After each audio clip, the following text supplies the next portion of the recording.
তাইলে একটা হবে গ্যাপ সমান একটাই, একটা সমান, আর একটা কি হবে, সমান হবে না অসমান হবে, অসমান। একটা হবে সমান আর একটা হবে তুলি, বুঝছি? একটা হবে কি সমান আর একটা কি হবে অসমান। তাহলে সমান যদি থাকে, আপনি যদি সমান যদি থাকে আর শর্টকাট প্রয়োগ না করেন তাহলে আপনি বোকামি করছেন। আর অসমান যদি থাকে তাহলে আপনি চাইলে করতেও পারেন, না করতে পারেন, আপনার ইখতিয়ার। এখন আমরা আগে দেখি গ্যাপগুলো সমান কিনা। গ্যাপ কিভাবে সমান দেখবেন, এই দুইটা পার্থক্য কত, এক না? এটার দুইটার পার্থক্য কত, এক। এই দুইটার পার্থক্য কত, এক না? দুইটার পার্থক্য সেম না সেম না বলেন? দুইটার পার্থক্য সেম না সেম? যদি পার্থক্য সমান হয় তাহলে আমি বলছি শর্টকাট ব্যবহার করা আপনার জন্য ভালো। আর যদি সমান না হয় তাইলে আপনি করতেও পারেন, নাও করতে পারেন। আমি দুইটা দেখাই দিব আপনাদের। এখন আসেন, যেহেতু সমান, সমান হইলে আপনি কত লিখবেন, এইটা যত গ্যাপ তত লিখবেন। কত গ্যাপ, এক গ্যাপ, তাইলে এক অংশ লিখবো। যদি দুই থাকতো কত লিখতাম, দুই অংশ।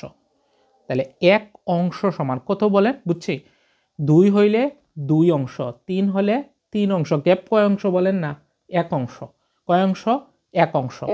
এক অংশ লিখলাম। এখন এক অংশ সমান কত লিখবো, এই জিনিসটা খুবই ইম্পর্টেন্ট। মনে রাখবেন, তাদের দূরত্বটা খেয়াল করবেন। বর্তমান থেকে ভবিষ্যতে যেতে কয় বছর ক্রস করতে হবে আপনাকে, কয় বছর, 5 বছর। তাইলে এখানে এক অংশ সমান হচ্ছে কত, 5।